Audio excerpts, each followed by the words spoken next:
what does innovation mean in the context of the baby products industry? The answers have our next speaker. She's already sitting here, spending her precious time with us at the Trend Forum. And also, she is the winner of an innovation award in Bangkok this year. So congratulations for that. Please welcome, with a big round of applause, the CEO of Dr. Albani Ltd, Odetta Albani.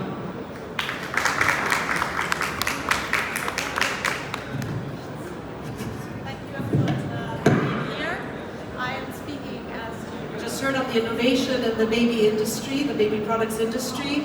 I guess you'll all be looking at this interesting photo. In case you're wondering, no, I'm not about to present to you a new automatic robotized nappy changing device. Sorry, that would be really lovely because I know many parents would love that.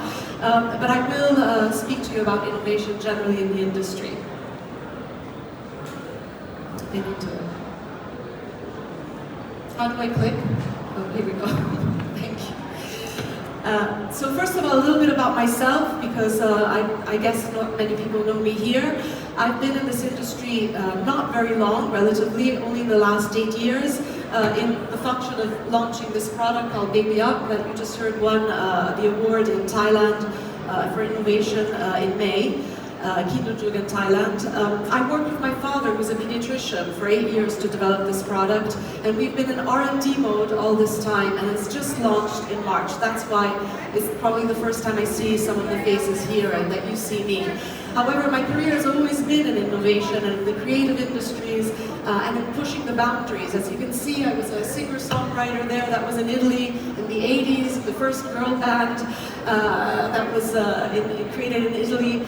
And then I went to business school at Cologne Business School. I received my MBA and went into the business world, worked as a management consultant, and then at MTV and Viacom as head of business development and innovation, where I introduced the digital platforms into MTV. I worked a lot with digital television and with mobile phones that were coming out at the time as being very, very important for the brand. After that, I had my biggest innovation of all, which was to create my 2 babies. And I left everything for a while, and that's what I did.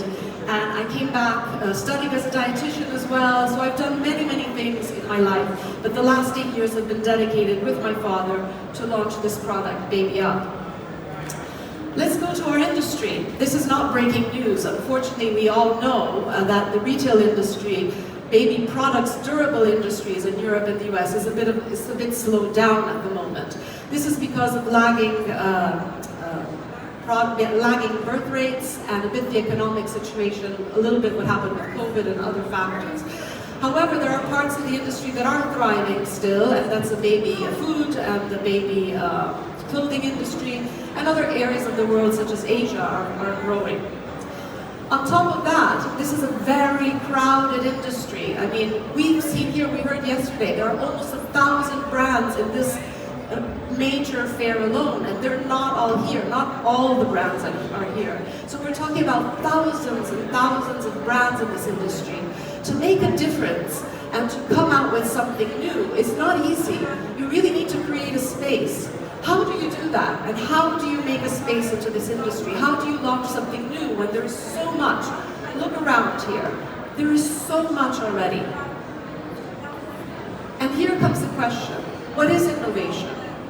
And innovation is not one thing that one can say, this is an innovation, that is not. Innovation is by degrees. The smallest degree of innovation is, let's change the handle a little bit so the grip is better, or let's change the material so it's a little bit lighter, let's change the color scheme because it's nicer to look at in the house. These are all innovations, but they're small innovations. Then you get all the way up to groundbreaking innovations that really, really change the life of someone, of a family, of a child, and then you get to invention. Invention, I guess the way to check whether something is an invention or an innovation is by thinking, is this patentable? Can I have a patent with this? In that case, that is an invention. So the question, how to innovate? I'm speaking to you in this presentation in the shape and form of a person that has done for 8 years the work of an entrepreneur. And I'm not speaking as someone who's innovated in this industry from a corporate perspective. So I'm assuming it's a very different experience. But I can tell you that this innovation innovating generally is very, very hard. The first thing to think about when you're innovating is something that Guy Kawasaki, a guy I like a lot, he's a great talker, and if you don't know him, I recommend you go check who he is.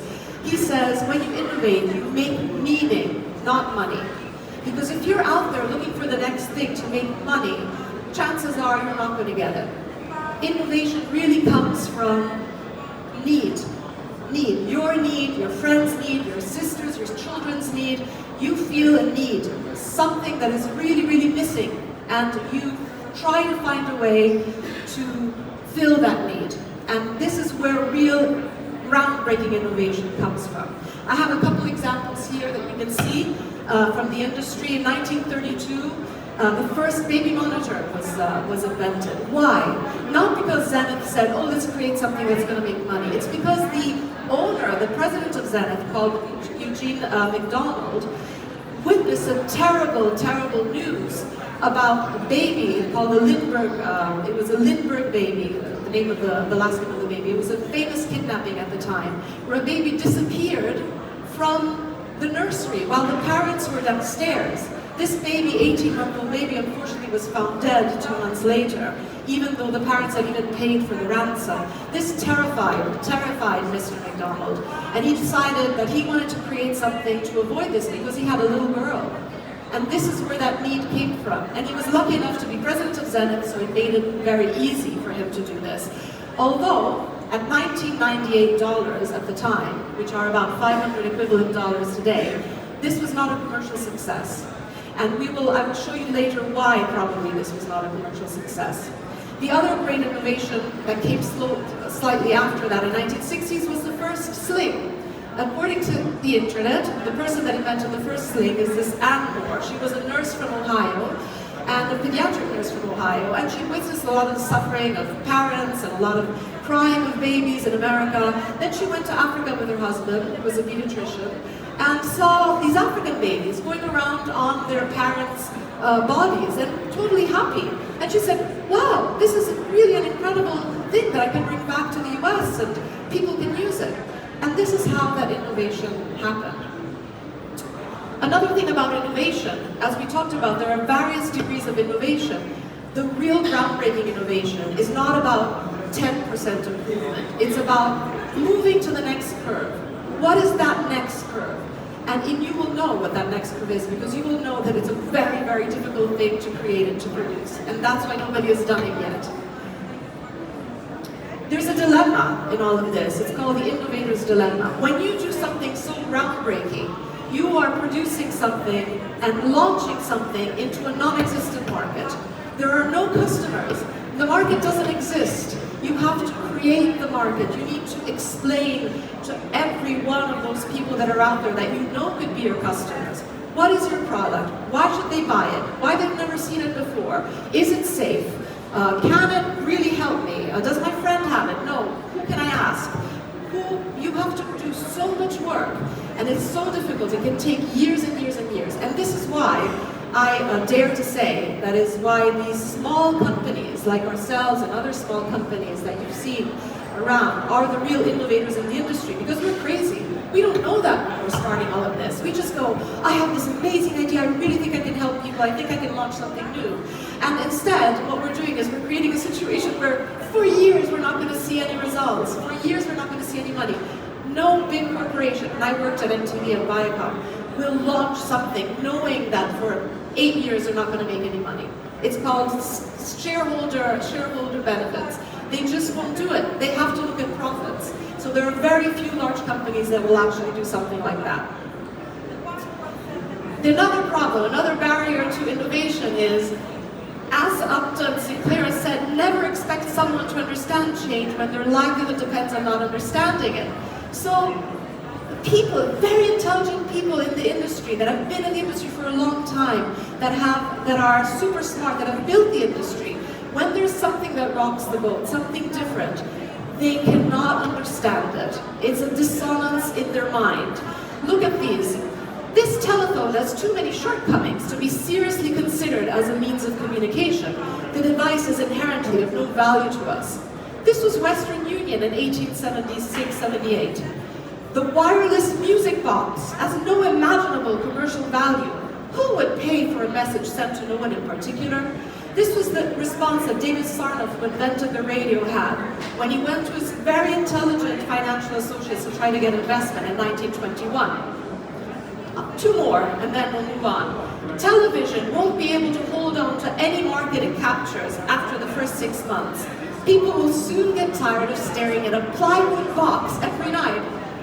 Amazing, right? This was a movie producer in 1946. There is no reason anyone would want a computer in their home. Ken Olsen, president of DEC, he was one of the people that was at the forefront of IT, but he could not understand how people could actually use these huge devices that they were in 1977 in their homes. Last barrier, and that's created by us, the innovators. We're perfectionists. We launch something, we do not want to launch it until we think it's just perfect. And we go on, and I tell you, my father was one of those. He went on and on. I had to tell him at a certain point that the news was Series 2, Series 2, because he could not stop improving the product. At some point you need to launch. The main reason for this is that you will really know what improvements you need because your customers are going to tell you. You can sit years thinking what your customers might think about your product. The best thing is once you have a viable, commercially viable product, it's safe, it works, you launch it. And you keep on improving and you listen to your customers. And this is what, as innovators, we need to do the difficult thing. Once you launch a product, you want to close your ears and go, it's done now, it's done. But you have to open your ears and keep on listening. So here's an example I can directly relate to. This is what we've done. We found all the barriers I just described in doing what we did, but my father started this process. He's the inventor. He's not really an inventor. What he is a doctor. He's a medical doctor, a pediatrician. He started with the pain of his patients coming in, colic, reflux, all of them have this problem. They weren't being listened to by other doctors who were saying, it'll go away in 6 months, don't worry about it, it will improve, your baby will be fine. But what's happening in the meantime is the baby, first of all, is in pain, and that's not acceptable for my father, who's a doctor.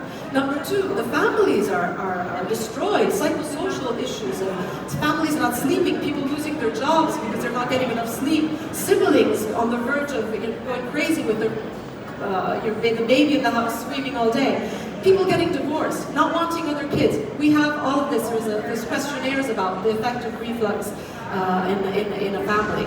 So he said, what can I do? Aside from giving them medication, which he was already doing and was helping them in, he said, why do babies have reflux? And this is why. They have acid coming into their stomach, from their stomach into their food pipe or the esophagus. This is because the valve is not well formed. So when you put a baby lying down or scrunched up in this position, the milk, which is mixed with the acid, is coming into the esophagus. And he said, babies can't stand up, they can't be upright like us. That's why the only position they like is being like this, on a parent's shoulder, because it's the only way that the gravity helps this to stay down. And this, in fact, was the only solution for reflux, aside from medication. Keep a baby in your arms, in a sling, all day long. And this is what these poor parents were doing, even when they were sleeping. They were sleeping with the baby like this, on their shoulder. So what did he do? He replicated the angle of a parent's shoulder. He said, if this is what works, I don't have to reinvent the wheel. I just have to replicate a parent's shoulder exactly as it is, as much as I can, and provide it for those parents that cannot hold the baby all day. You know, when you're sleeping, you're cooking, you are working, you cannot hold the baby in your arms. That's the reality. As much as you'd like to, you can't. And this is what happened 10 years later. We have BabyUp. And we've gone through every single stumbling block, every single problem that I described. It was incredibly 8 years to bring us where we are now. And I'm saying, as innovators, congratulations to anyone who innovates, because now I know on my own skin how difficult it is. And now we have to launch to a non-market, to a non-consumer that already exists, So of course I'm here and also asking for, if anyone has ideas on this and wants to help us, we're around. We've had this already, we're in good company, as you saw, for the television and the radio. We've had already people in the industry telling us that parents are not ready for this. And we know that, of course we're not ready. We need help to make them ready, because this is a product that really fills a need and really, really helps make meaning and not money. So thank you for listening. This is our stand, and I'd love to get any questions that you have here, or you can come and speak to me about innovation or about our product, and obviously very open to hearing any suggestions and comments. Thank you. Big round of applause for you. Thank you for your precious time, Odetta Albani. So, please the time.